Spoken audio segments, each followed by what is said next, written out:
Когато детето започва ясла или детска градина, задачата на родителя е да подготви детето за режимът в яслата или детската градина.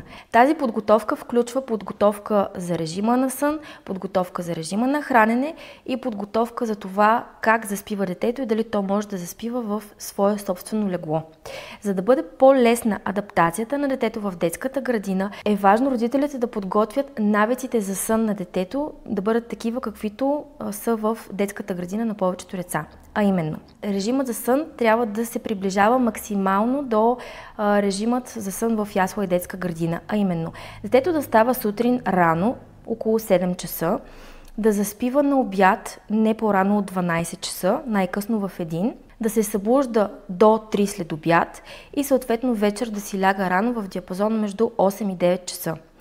Колкото по-голямо е детето, толкова по-кратък е обедния сън, т.е. при по-големите деца, които са на 3-4-5 години, обедния сън може да започва и чак към 1,5 и това не е проблем. Но е важно да няма големи разлики с сутрешното събуждане, защото съм срещала много пъти родители, които оставят децата да спят сутрин до 9 часа сутринта и след това да започват директно адаптация в ясла или детска градина.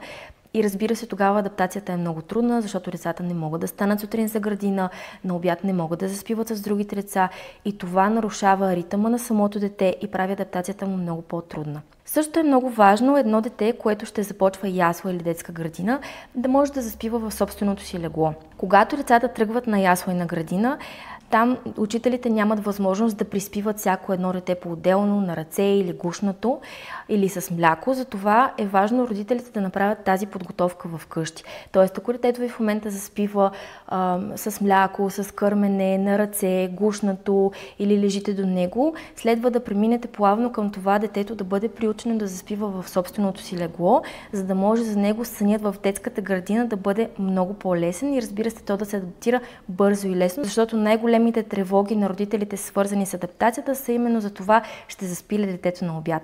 И разбира се, ако то може да заспи в собственото си легло, вкъщи много по-лесно ще се научи да го прави и в градината при другите деца.